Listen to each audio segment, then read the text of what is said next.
Importance of Cybersecurity Awareness Month. This year, our goal is to challenge you to learn something new about cybersecurity and to share it with others. So to raise awareness, we challenge you to do that this year. So come join us and raise awareness this year. This is Cybercrime Junkies, and now the show.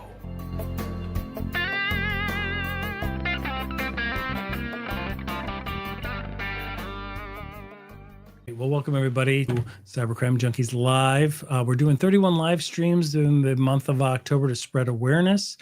We have a challenge where we're challenging you to learn something cool this month. And take it from one of the episodes. We've got some great episodes. We're celebrating our wrap up of the year. We've accomplished over 100 episodes, 100 interviews with top security leaders across the globe. And our challenge to you is take something that you learn, check out some of the resources that we've shared with you from there's Cybersecurity Awareness Month toolkits from CISA, from the SANS Institute, from KnowBe4 and other places. And they all have great resources for you to learn something new and to share it with someone else, whether it's in a post or a conversation over lunch, whether it's with an elderly relative, a child, whatever. We want to raise awareness so that we can all stay safer online in this 20th anniversary.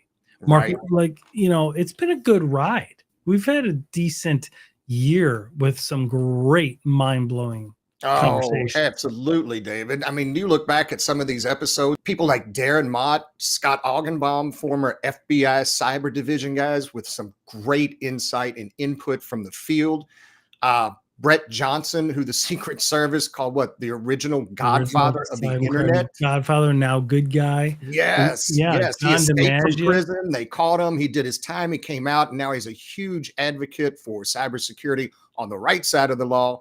Other guys like one of my near and dear friends, he's like that cool cousin that you have, John DiMaggio, that went undercover into one of the most notorious cyber gangs out there. And once he got found out, what did they do? They took his avatar and put it as their profile pic. Yeah, on the dark web. I mean, he's one of the most dangerous cybercrime gangs. Oh my gosh, it's pretty scary. The key point, so that you can find something that means something to you that you can share with others in one way, shape, or form. And that's what we're doing. Everything from I mean, think about it, man. Like, think about some of the people that we've got to talk to that a lot of people have missed, right? We want to bring some of these key points and these insights to everybody, right? You've got like the people that talked about the neuroscience of social engineering, why we actually, even though we've gotten trained, why people are still clicking. Like, there's just science behind that. Some of the notorious hackers, right? We've got John Hammond, the researcher from Huntress, Jerry Auger, the head of the Daily Threat Briefing. We've got the infamous Chris Roberts, the famous hacker. You don't want to miss out on that. Conversations you don't want to miss. You're going to learn something. We learned something. So let's enjoy the ride together.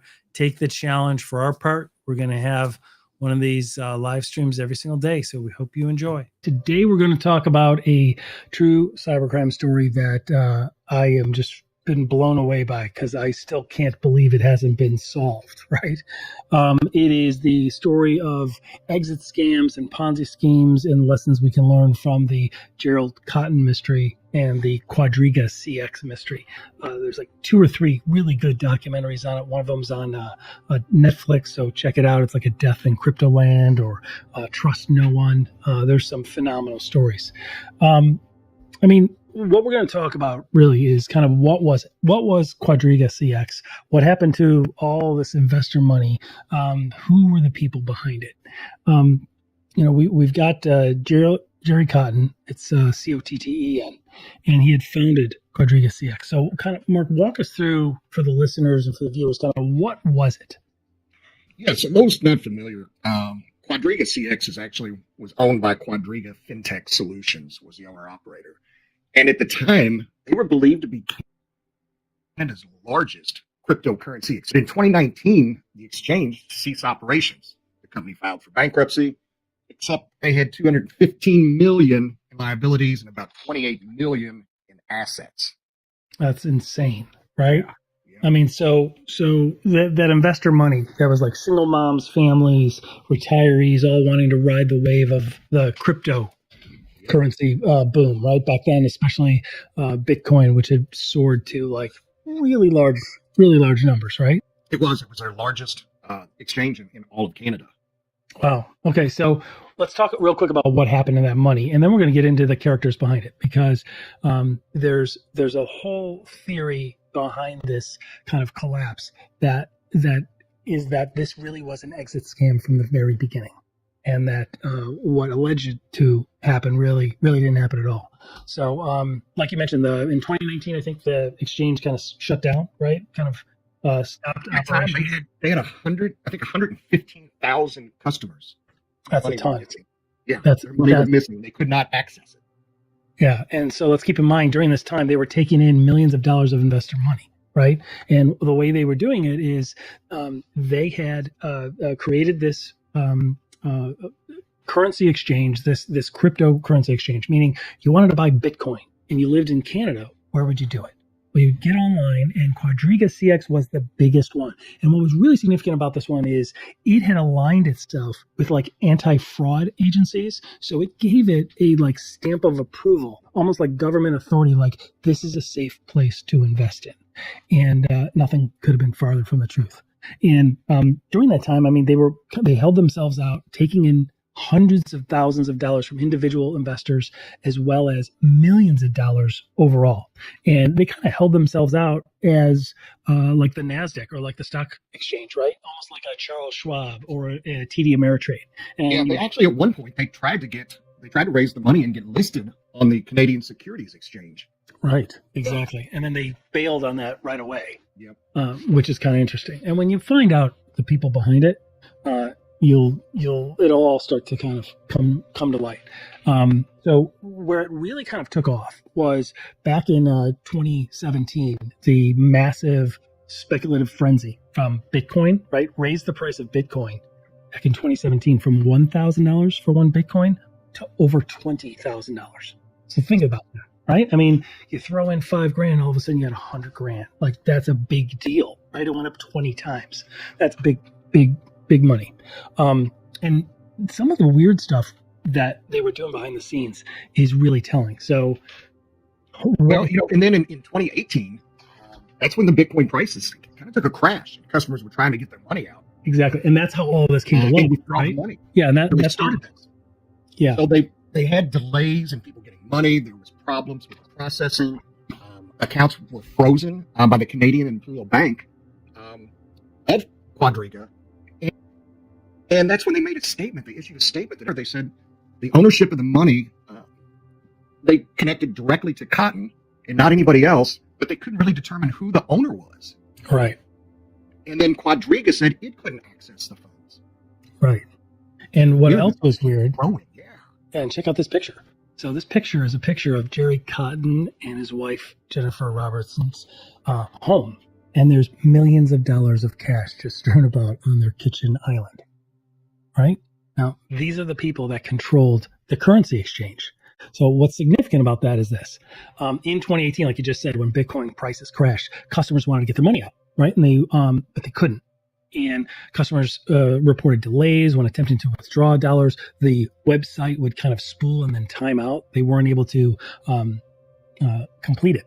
And one of the unusual things that would happen is Jerry Cotton and Quadriga would liquidate investor funds. This is through the years, and they would cash it out at ATMs. They would cash out these ATMs, and they would have backpacks worth of cash hand delivered to the homes. And we'll hear later from somebody that used to be Jerry Cotton's boss, as well as the other founder of this exchange, on exactly how much cash a backpack holds. Right? Mark, do you remember that conversation with Britt Johnson, who the Secret Service deemed the original cybercrime godfather? And then that really is kind of one of the telling stories here. So as that cash flow stopped, let's walk people through kind of what happened. As that cash flow stopped, Quadriga CX shut down, right? And then there were a bunch of court filings. So the Canadian Imperial Bank in January 2018. They said, like you just mentioned, they couldn't determine who actually owned some of the funds. And then there were several suits, right? Suits brought in the United States by the New York Attorney General and then the U.S. Security Exchange Commission, all kind of like looking at it as tracking down the investor money or who was actually managing it.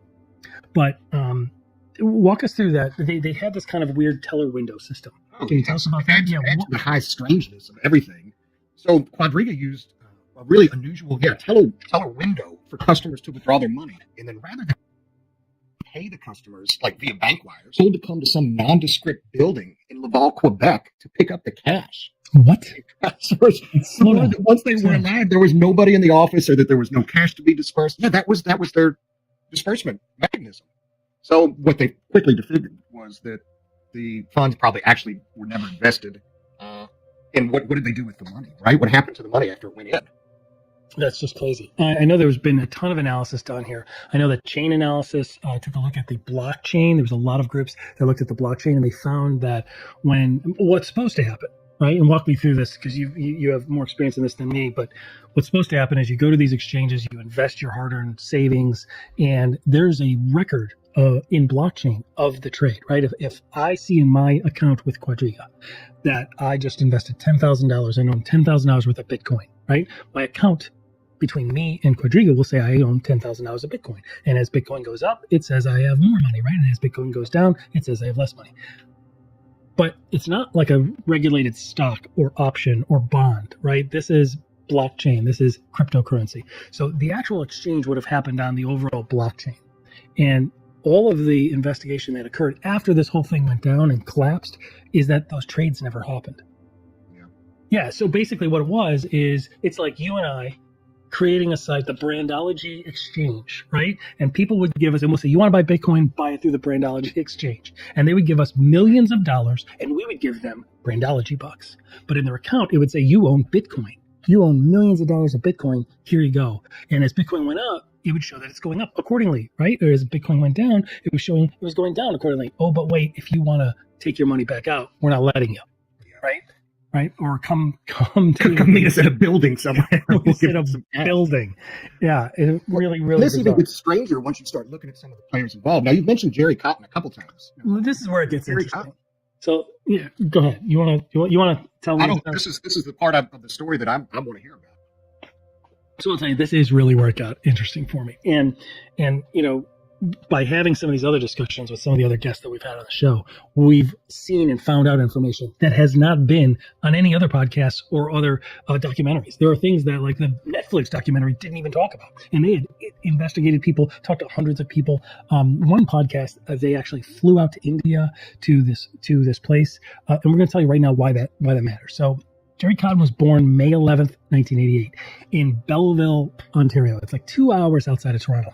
And he attended the Schulich School of Business at York University in Toronto. His parents, Bruce and Cheryl, ran a business selling antiques and collectibles, right off the main highway, normal folks.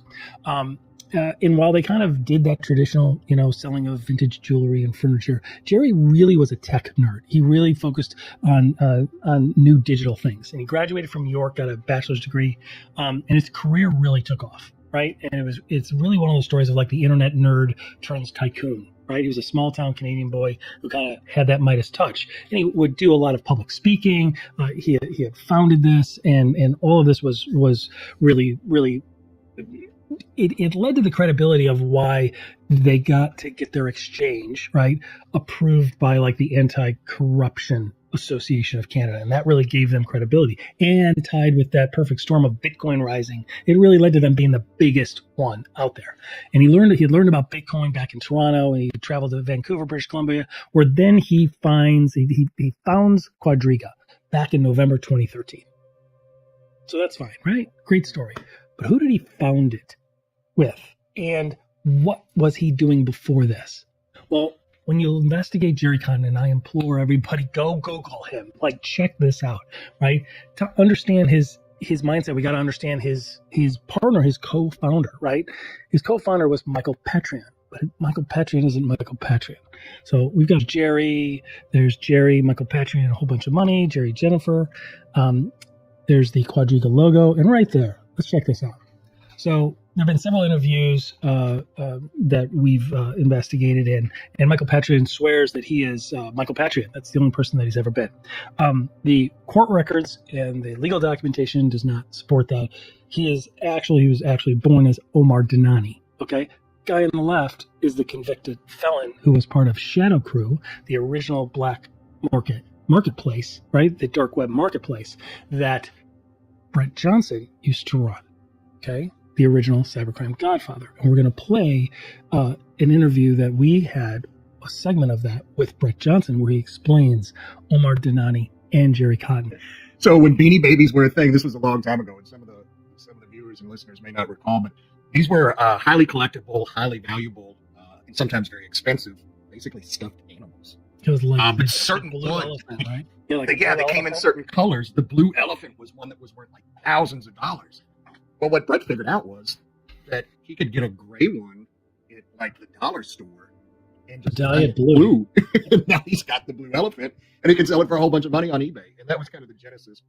And in the lesson Shadow there greatly evolved from there, but I always have to giggle a little bit when I think about the genesis of Shadow Crew. But so no, they were responsible for numerous online cyber crimes. Is the reason they got the name that they were, and operated freely, openly, and excessively on the door. So that's who they were. Yeah, and one of the things that they would sell online were fake death certificates. Yeah, fake IDs. Not only just in when we play Brett's segment, which we'll do here in just a second, we're going to explain that it all had to do with like the dead baby method. There was this whole method that they found from some movie back in the day, right? And that was the impetus for it. What they're able to do is get the Social Security numbers from children that had died years before and take those over because they hadn't been registered with the Social Security Administration. And then they were able to do that. They were also able to sell fake death certificates, and which is why so many people believe, right? It's logical to believe this was an exit scam from the beginning. An exit scam means we are going to create an entity, take in a bunch of money, and walk away, right? We're going to say that we died and get a new identity and walk away with all the money that we took. That's an exit scam. It happens all the time. As outrageous as it sounds, it happens all the time. And here's why. What was the lesson that Brett Johnson talked about that blue elephant? Yeah, what he learned, ladies and gentlemen, is that when you do a scam like that, if you just delay enough, most people will never tell law enforcement because they're embarrassed. Just like most people, when they invest money and they lose it, they won't report it to people, right? Because they're embarrassed. And most people are embarrassed to say, I bought this blue elephant trying to be greedy or trying to make some investment in some Beanie Baby, and I got this dumb little blue thing. I reached out to the guy 10, 12 times. He never responded back, so I walked away, right? That's what the lesson is that founded Shadow Crew on, is that the human behavior of giving up, of I don't want people to know how stupid I feel I was, right? Keeps them from doing it. And this is a lesson that Jerry Cotton learned when he was doing the same thing. And as a child, he created these websites that would sell e-gold. He would take in money. There's like 3 or 4 instances of this. And he would take in money and then shut down the website and issue statements to people saying, we are sorry, the exchange is closed. We're all done. So Mark, before he even founds Quadriga, he had done this a couple times. And he had worked with this guy. And he had been part of Shadow Crew. So you see how the mentality and everything was all set up, right? All in the beginning. So he goes on, he continues to build this, and then, eventually he goes and he meets Jennifer Robertson, okay? And there's been a lot of people saying she was in on this, okay? It's logical to think that because she did stand to inherit a lot of money, but I'll tell you my personal view is I don't think she was. I think she was one of the people that he burned, okay? And maybe he told her right at the end and just said, I'm going away, goodbye, we're done. And maybe she's heartbroken, but he set it up so that the kids will always be paid for, right? And he'll leave her millions of dollars. But, let's talk about their relationship just real quick. They met back in 2014 when Jennifer Robertson swiped right on Tinder for Jerry Cotton's Tinder profile. I think it's significant, the timeline, because it supports her innocence, right? She wasn't around at the founding when Jerry and Michael Patrian were talking and founded this. She wasn't around. She came in afterward. Yeah, she came in. Liability there. Yeah, exactly. He had told her, I work in Bitcoin, and as that rose in value, right? He was like doing speaking engagements. He was in the local news. Like people were like, this young tech whiz kid is phenomenal. Meanwhile, his only tech wizardry was, getting exit schemes from Ponzi, right? And for those that, I think we've heard the phrase, what a Ponzi scheme is this. You take in money, and in the segment that we're going to play right now for you from Brett Johnson, he'll kind of walk you through it. But look, a Ponzi scheme is where you take in the money, right? Assume like people believe it's a legitimate cause. You take in the money and then you steal the money. I mean, that's it, right? And then as a percentage of those people want to get their money back, you keep taking in new money, and then you pay the percentage of the people that are wanting to withdraw their money because the fake stock went down or whatever. And you just pay them back, but you've stolen the core amount, right? You take in $100 million and 5% of those people want to withdraw, but you keep taking in 10 million. You go ahead and you pay those people back with the new money that you get. The problem with a Ponzi scheme is when the new money dries up, because you've already spent and stolen the core amount. And that's what happened here. Like what Mark just explained, when Bitcoin crashed, they did a run on the bank. They did a run on the exchange. They wanted their money back. He didn't have it. Right? And not only didn't he have it, but he had to find a way out because he knew he was going to go down and go to prison because he had taken millions of dollars from people. They had met. Now, according to Jennifer, this all kind of came to fruition. The exit scam kind of hits on December 9th, 2018. So Bitcoin's taken a dive throughout the year. And so what happens is Jennifer and Jerry Cotton take a honeymoon, right? South of France. Now, during the years before, during that Bitcoin rise, they had bought in like 20 multi-million-dollar homes, like investment properties. Mark, they had a plane that they bought, like always going to the best restaurants, traveling all over the world. There are pictures of them all over the place. We have a couple of them here that we'll share with people. This is Jerry in his I look like Simon and Garfunkel look with my intelligence. There's the cash again. Here's Jennifer, right around the time when they met, and this is the place that they went to. They went to this place. It looks like a plaza. It's supposed to be like a mecca. It's in this tiny little town in India, right? That's where they plan their honeymoon, in India, in a little town. Okay. All that money, you can go anywhere you want, and that's where they went. And they had, right, in the year or two before, they had traveled all over the world, south of France, right, London, like all these places, right? So for your honeymoon, as a jet-setting multimillionaire, you choose a little town in India, and not just any little town. We'll hear from Brett Johnson about how that town is notorious for being able to be a haven for identity theft, meaning you want a new identity, you go to that town in India. Oh.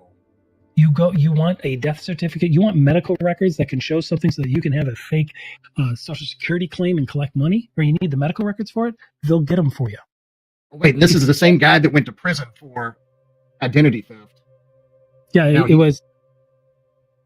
Now he's there? No, he didn't go there. That's Michael Patrian. Okay. This is Jerry Cotton. Okay, Omar. Yeah, right. Omar Dinani. He's not there. He's not there in India. In fact, he had dropped out. The reason he didn't get indicted when all this came about is because he actually had cashed out of Quadriga before the crash. So he went on and did something else. In fact, you can go look him up. He's on the run. They think he's in Thailand right now because he was like the CFO of another exchange called Wonderland. This is years after this event, and hadn't told anybody about his past. And then when they found it out, they kind of got rid of him. And so he has millions of dollars in his crypto wallet, and he's kind of hiding out over in Thailand, probably with Jerry Cotton. Right? Wow. That's what a lot of people believe.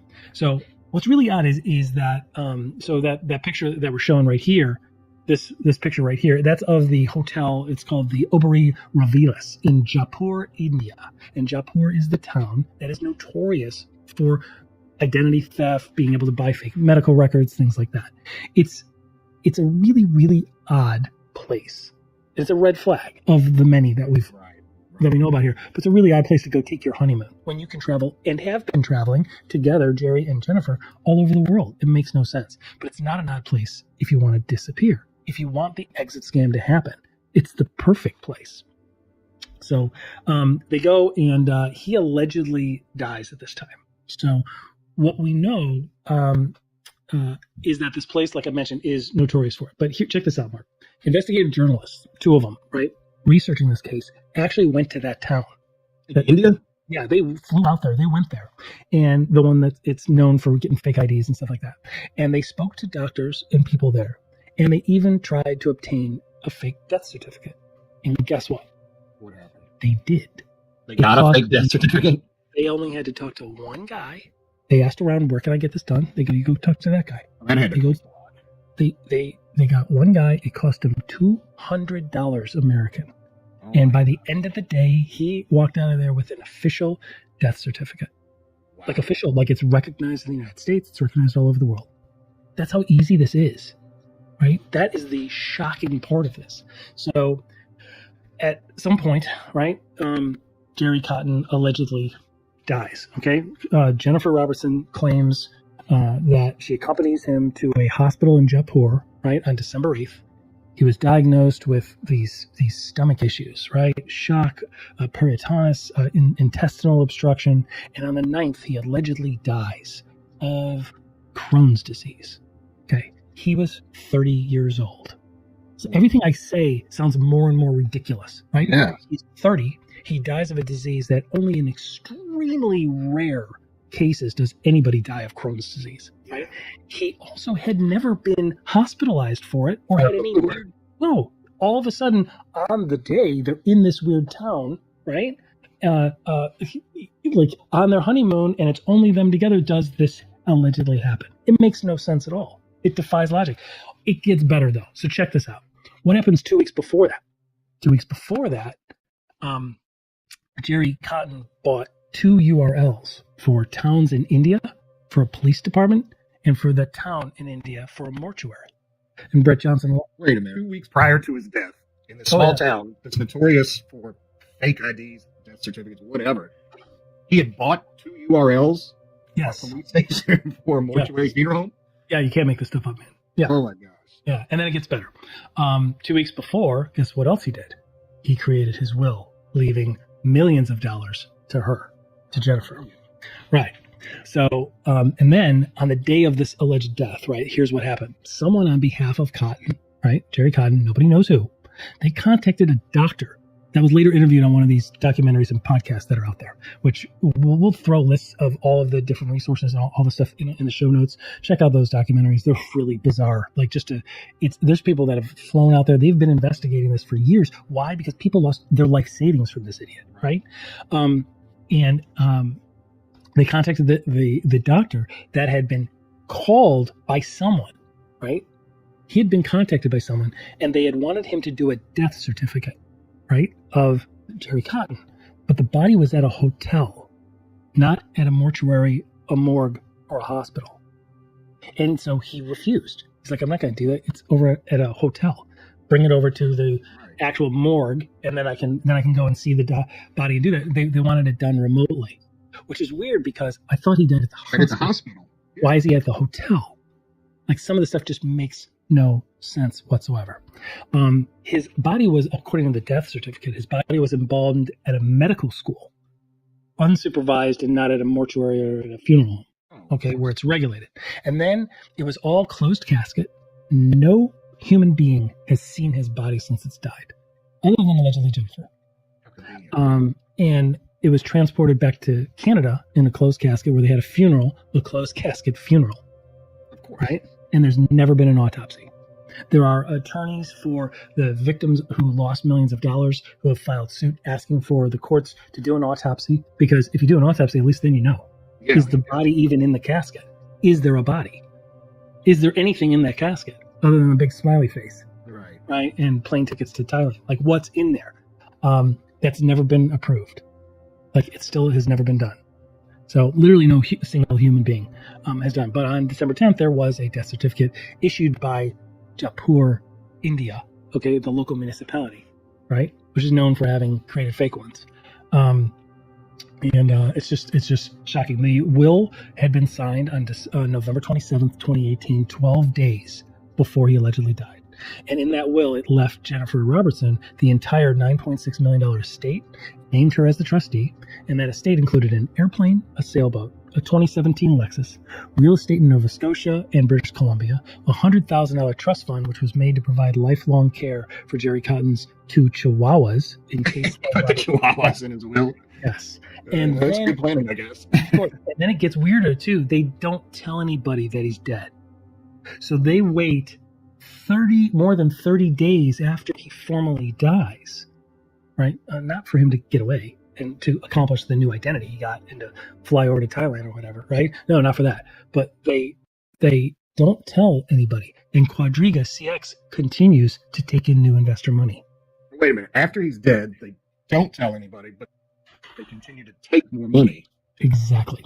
Is that how day after day. And like I said, I don't think Jennifer herself was involved, at least in the beginning. And I have questions around whether she was involved at the end, right?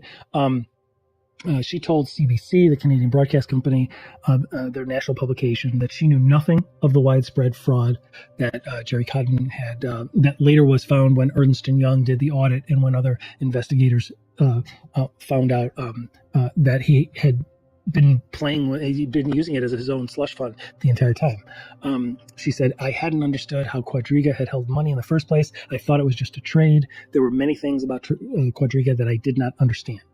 I mean, in the beginning, right, when she first met Jerry, she was involved in processing some funds, right, acting as a funnel for customer money on behalf of Quadriga, right? So, and then in the months that followed, investigators uncovered that Cotton had been moving money from the exchange to his personal accounts and engaging in other bad behavior, right? And she's just kind of had enough. She goes, I just hate all the questions. It seems like I should have known. And she told this to CBC's Andrew Chang. He said, look, I've already said it a million times. I don't know. I'm tired of defending myself for something I didn't do.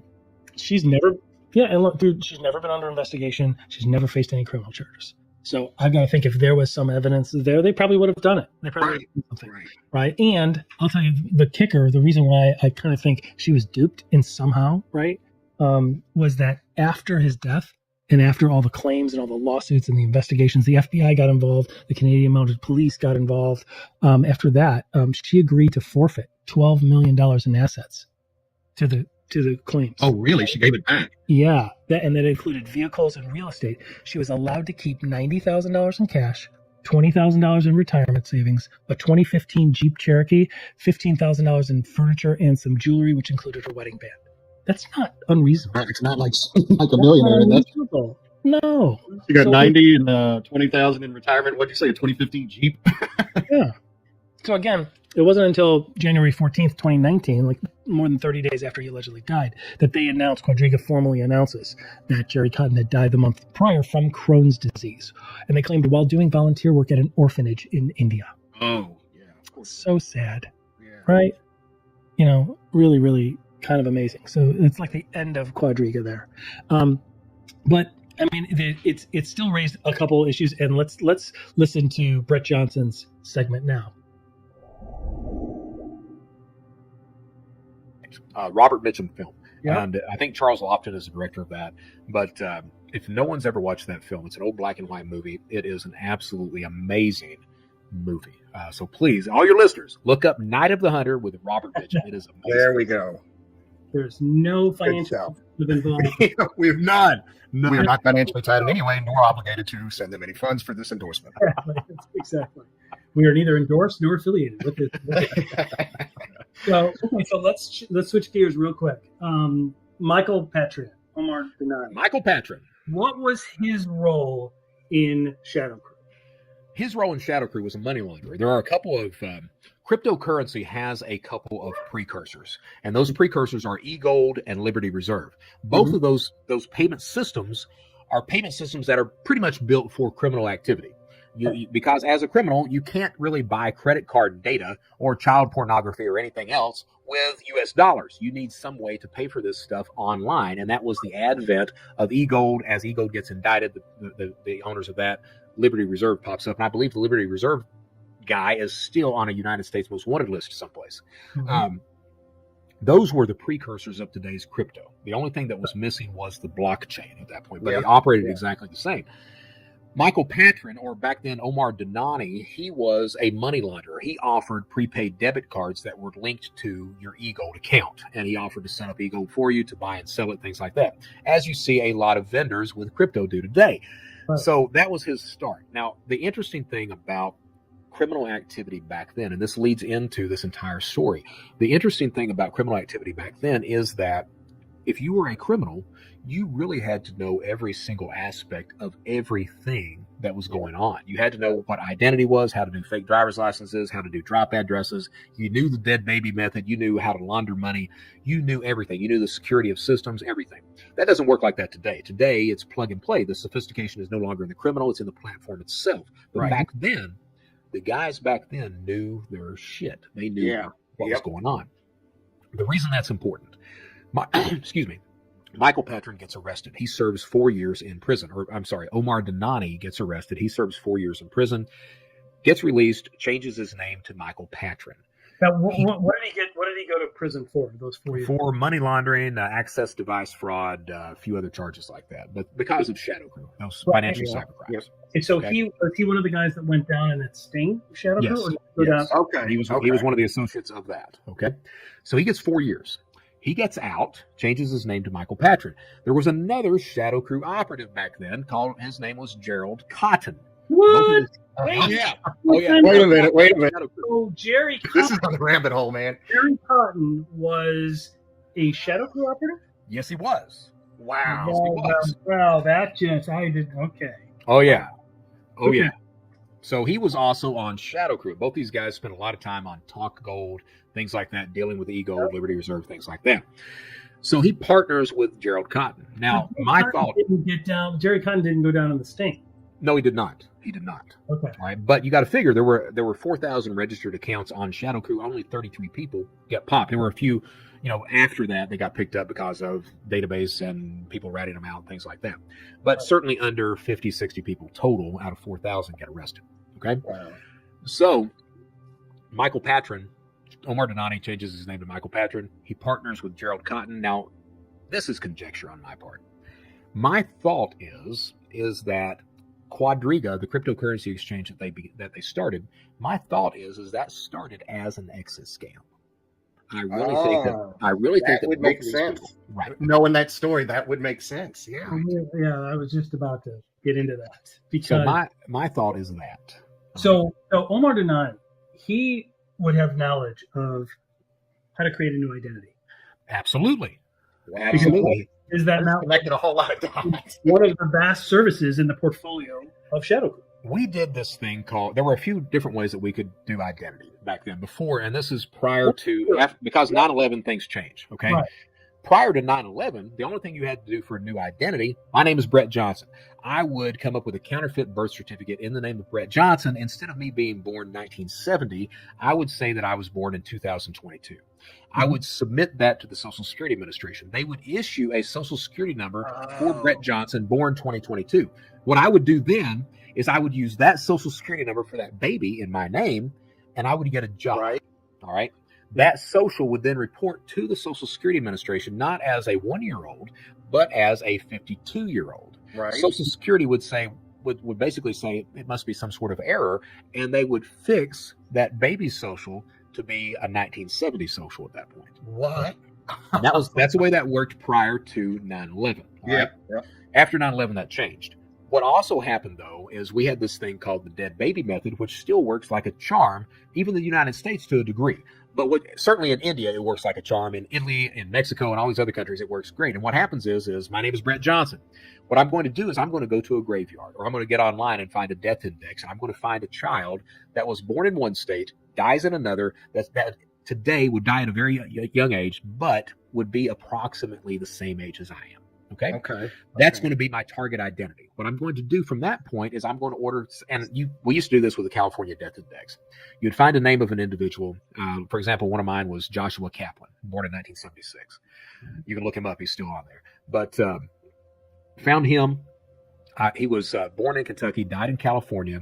I would order the death certificate from California. That way I get the mother's maiden name, the father's maiden name, father's name, and the place of birth. From there, you order the birth certificate. The reason you're ordering the birth certificate is to make sure that it's not deceased, stamped deceased on it. Yep. So that gives you a target right there. While you're doing that, you're going to confirm that while he's been reported as dead in a state, that he's not been reported as dead on the Social Security Master Death Index. And the way it actually works is prior to 1998, in order for the federal government to know that you're dead, the family had to file for a Social Security death benefit. It pays like $218. It took the family, prior to 1998, it took the family to do that. After 1998, the hospital or the mortuary could do that. Okay? So if the death benefit has not been filed, the federal government doesn't know that you're dead. Exactly. Okay? And that means that you can assume that dead baby's identity. Now, where that crime actually was invented was a guy named Frederick Forsyth. He wrote a little book called Day of the Jackal. All right? And that's about an assassin who tries to kill Charles de Gaulle. And in that book, Frederick Forsyth invents the dead baby identity method. Really? Right? And it turns out it works like a charm. I mean, it works to this day, it still works. So Omar Dhanani would have understood the intricacies of identity, of how to come up with identities, come up with passports, fake IDs, everything else. So what we see happen is we see that Gerald Cotton, and again, I think that Quadriga starts as an exit scam. I think that both Omar Dhanani and Gerald Cotton, they wanted to come up with a currency exchange or a crypto exchange and steal everyone's money. All right. But a funny thing happened along the way. Quadriga becomes legitimate and it becomes a moneymaker. The problem is that evidently Gerald Cotton had already stolen some of the funds out of some of the accounts. Ruh-roh, Shaggy. Ruh-roh. And that still works in a quintessential Ponzi scheme. That would still work so long as Bitcoin kept going or it kept going up, because you would get more and more people still wanting to buy it. You would just, if for those few that wanted to get out, you would pay them from the new money that's coming in. Meanwhile, you stole the core money. Exactly. So what happens is Gerald Cotton travels to India, where he mysteriously dies. Now, something that's not been reported in the Netflix documentaries or anything else is that when Gerald Cotton went to India, before he gets there, he registers a couple of domains. And they're like domains to a mortuary in India and to the police station in that province in India as well. Why did he do that? So why would he do that? I don't know. But it might be, I mean, the thought that I've got is that, well, you could potentially use that to send back information to stateside saying, hey, this guy actually died, because evidently he died of pneumonia or some such while over in India. Crohn's disease. Oh, right. Yeah. And what happens when he dies? They notice that $236 million worth of crypto disappears at the same time. Now, we already know that, looking back now, we know that some of those funds have already been stolen. Right. Private keys. Right. The cold wallet that only one person has the password to. And that person mysteriously dies, although it was a closed casket and nobody saw the dead person. And has a deep understanding of identity theft. A deep understanding of all of this. Who's already served prison time for identity theft. And they're in a town in India, as I understand it, that's known for that. Yes. Yeah. That's known for that. And here's the thing. We knew at Shadow Crew that there were areas that were known for that. For example, back when Shadow Crew was operational, you could head your ass down to Key West and buy identities all day long from people down there who were about to die of AIDS. It was a market down there that you could do this kind of stuff with. So we knew these areas at the time. Now, the problem is that Omar Dhanani, a.k.a. Michael Patron, he doesn't get indicted because evidently he dropped out of Quadriga before any of this stuff happens. Now, you would think that no one would ever hear of Omar Dhanani, Michael Patron again after that. Done. However, that's not true, is it? Because about 6-8 months ago, Wonderland Time pops up. Token going off at $10,800 a pop. What happens, though? People find out that the chief financial officer is Michael Patron. So walk us through Wonderland Time. What was Wonderland Time? Wonderland Time is one of these DeFi tokens. So you've got the problem with crypto. And I think that's why you see people like Gerald Cotton, Michael Patron, all these other individuals that do rug pulls and scams and everything else. It's an unregulated vertical. Exactly. You can get by with a lot of crime and make a lot of money and not have to worry about jail time. And I think that's exactly why Michael Patron and Gerald Cotton were there, because it is an unregulated industry. And people don't even understand it. People don't even understand. I mean, look at OneCoin. That Ruja Ignatová is on the U.S. most wanted today. She left. There's billions missing, or hundreds of millions missing, and she just disappeared off the face of the earth. And OneCoin had hundreds of millions of dollars, actually billions of dollars of people's investment. Right? It wasn't even a cryptocurrency. There was no blockchain behind it. Nothing to it. We're going to give you Brandology bucks. We're like, no, like, give us your life savings. We're going to give you an account that shows. It sounds almost like what Bernie Madoff was doing. We'll give you a piece of paper that shows you're making a lot of money. Keep giving us more money. And you're just like, look, on paper, I'm really wealthy, but try and get your money out. Like, oh, that can happen because it's not real. It's Brandology bucks. Right? But think about, and again, think about that damn Beanie Baby at the beginning of our show today. Yeah. All right. With crypto, you've got people, again, who are really wanting something. They've been told you're going to be rich. So all of a sudden, that logic, that reason goes out the window. Yeah. And they fancy themselves investors. They're not investors. They're gamblers. They're getting their damn investment advice from Reddit, for God's sakes. Right. Yep. So these are all issues of people who simply do not think rationally anymore. Right. And the gamification, the new ways that you can trade now, where you can do it from an app on your phone through some of these platforms. And no disrespect to those platforms, but kids that aren't sophisticated are like, well, I'm going to get some crypto, and here's a new crypto, and they're all trying to ride that initial Bitcoin, rise, where it went from a few cents or a few bucks to over $50,000 for one single Bitcoin at one time, right? You're right. But the problem is now you can look it up. So you can do a Google search. You can pay some dude $200, and he'll make you an Ether token or a BSC token, Binance token. $200. From there, you open up a Telegram channel, a Discord channel, have it populated with bots that constantly talk about how great the token is. Right, you go over to Reddit, start talking about, pump the price up.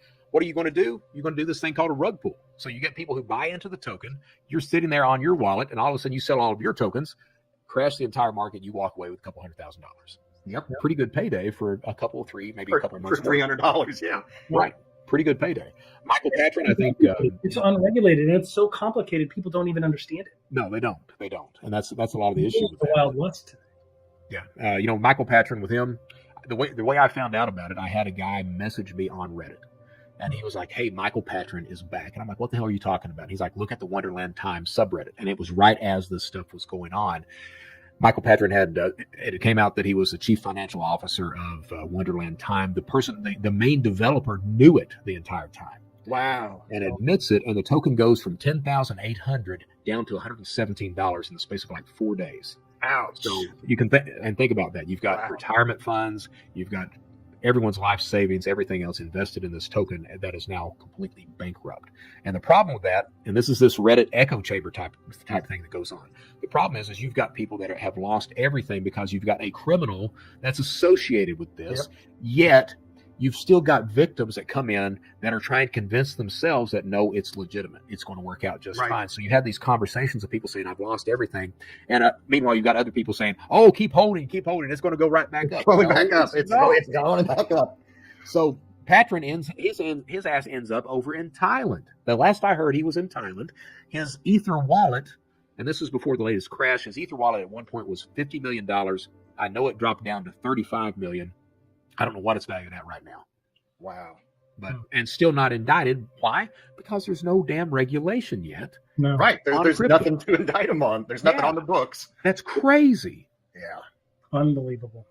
I mean, it is. It's absolutely insane when you think that you can steal that kind of money. You can ruin lives. People commit suicide, everything else, and you walk away unscathed. Something's wrong with that. All right. So from that, there's quite a bit to unpack there. Again, to remind the viewers, Brett Johnson went to federal prison, worked for the Secret Service. He's now completely reformed and one of the national leaders for cybersecurity and anti-fraud, and works closely with federal law enforcement.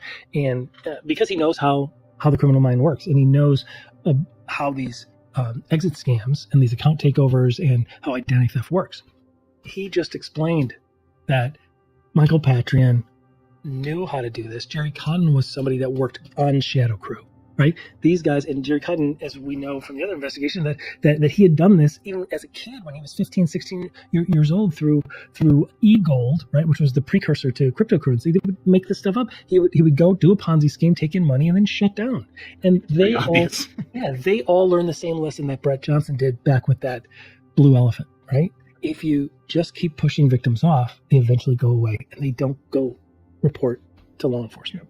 I mean, that's a crazy story, and that's all legit. You say there's documentaries available. Oh yeah, investigative journalists Amy Castor and Takara Small have spent years doing this. There's also a great podcast at Death in Cryptoland, the story of Jerry Cotton and Quadriga CX.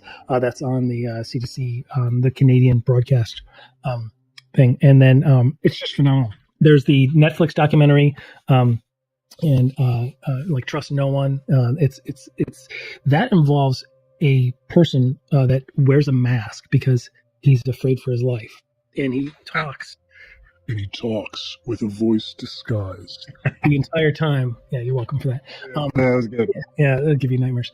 And he talks with a voice disguise, right? His name's QCXINT. He's a masked person, right? And he talks about his reaction to losing his life savings and the investigation. He went on the Reddit threads, he went on the dark web, really found out all of this. And what the findings were that several different organizations found is that at the end of the day, based on the blockchain, this was a Ponzi scheme, right? This was not a exit scheme from the get-go.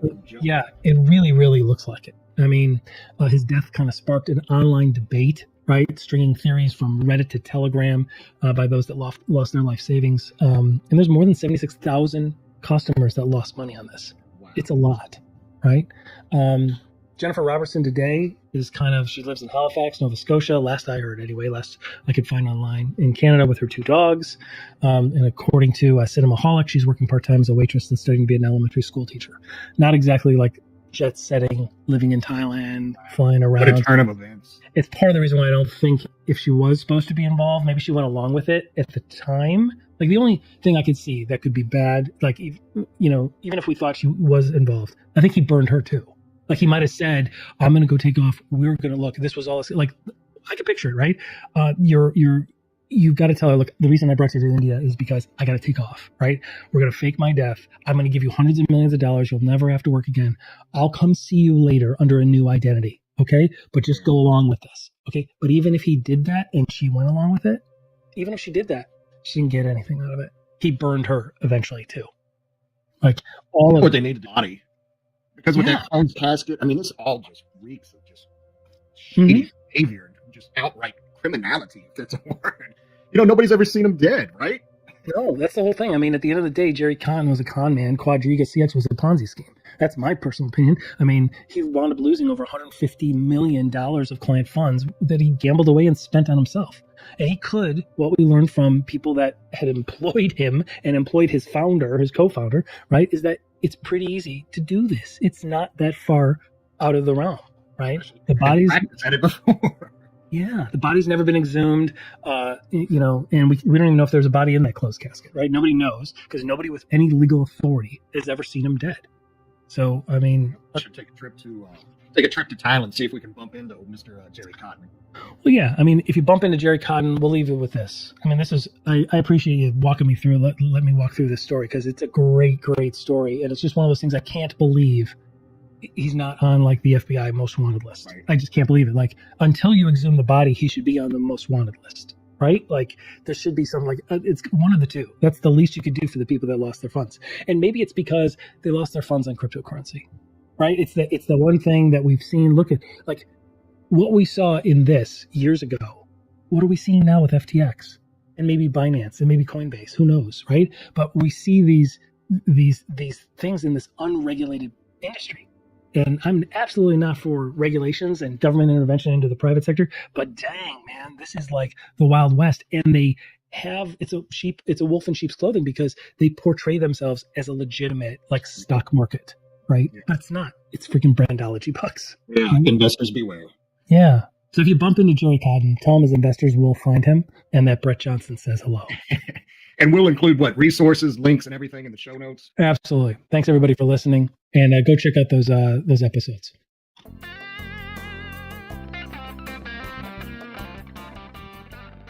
Well, that wraps this up. Thanks for joining, everybody. Hope you got value out of digging deeper behind the scenes of security and cybercrime today. Please don't forget to help keep this going by subscribing free to our YouTube channel at Cybercrime Junkies Podcast, and download and enjoy all of our past episodes on Apple and Spotify podcasts so we can continue to bring you more of what matters. This is Cybercrime Junkies, and we thank you for joining us.